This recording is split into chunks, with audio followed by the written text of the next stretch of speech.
হাঁসের মাংস দিয়ে ভাত আর আলুর দম দিয়ে লুচি। হ্যালো বন্ধুরা, আমি কার্তিক। আমার চ্যানেলে সকল বন্ধুকে শুভ সকাল। আজ ব্যবসায় না গিয়ে সকাল 7:30টায় উঠে দাঁতটা মেজে নিলাম নিজের আঙুল দিয়ে, কারণ আমি ব্রাশ খুঁজে পাচ্ছিলাম না, তার জন্য। তারপরই চা বিস্কুটটা খেয়ে কিছুক্ষণ ঘুরে আসার পর গিন্নিকে বললাম, ও গিন্নি একটু আলুর দম আর লুচি করে দাও না। আমার কর্তা যখন বলেছে তাহলে করে দিতেই হবে।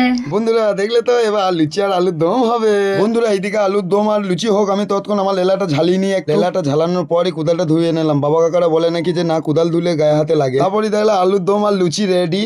আর সাঁটি খেয়ে নি। বন্ধুরা দুটো মিষ্টি হলে একদম জমে ক্ষীর হয়ে যেত। তারপরে আমার বেটা বললে যে সাপ দেখছে, তাই আমরা ছুটে গিয়ে সাপটা দেখে চলে এলাম। সাপটাকে দেখে আসার পরই আমরা মাংসটাকে রেডি করে ফেললাম। এটা হলো হাঁসের মাংস। তারপরে আমার গিন্নি রান্নাটা চাপিয়ে দিল। আহা হা, ভাত দিয়ে আমু সাঁটি মেরে দিলাম। ভাতটা খাওয়ার কিছুক্ষণ পরে আমরা চলে গেলাম মাছ ধরতে জাল নিয়ে। জালটা কি জাল জানো? এটা হলো ফাঁদি জাল। তাই দু বাপ বেটাই দিয়ে দিলাম ফাঁদি জালটা। বন্ধুরা এই জালটা দেখবো 10 মিনিট পর। আমার যে সকল বন্ধুরা কমেন্ট করো তাদের নামগুলো প্লিজ একটু লিখে দেবে। আমি ইংলিশ পড়তে পারি না। আর যারা ভালো ভালো কমেন্ট করো তাদের কমেন্টগুলো পরের ভিডিও আমি তুলে ধরতে পারবো। বন্ধুরা গোটা জালটাকে তোলার পর এবার দেখাবো যে কটা মাছ পেলাম। একটা মাছই লেগেছে, আর কিছু লাগেনি কো, তাও কি জিওল মাছ। বন্ধুরা এই জিওল মাছটা দেখো কতটা বড়। বন্ধুরা প্রথমে আমি কাঁটাগুলো ভেঙে নিলাম, কারণ আগের ভিডিও আমাকে মেরে দিয়েছিল তার জন্য। আর আমার ভিডিওটা যদি ভালো লাগে একটা লাইক করে দিও, আর আমার চ্যানেলটিকে সাবস্ক্রাইব করে দিও। দেখা হচ্ছে নেক্সট বলে কে, টাটা বাই।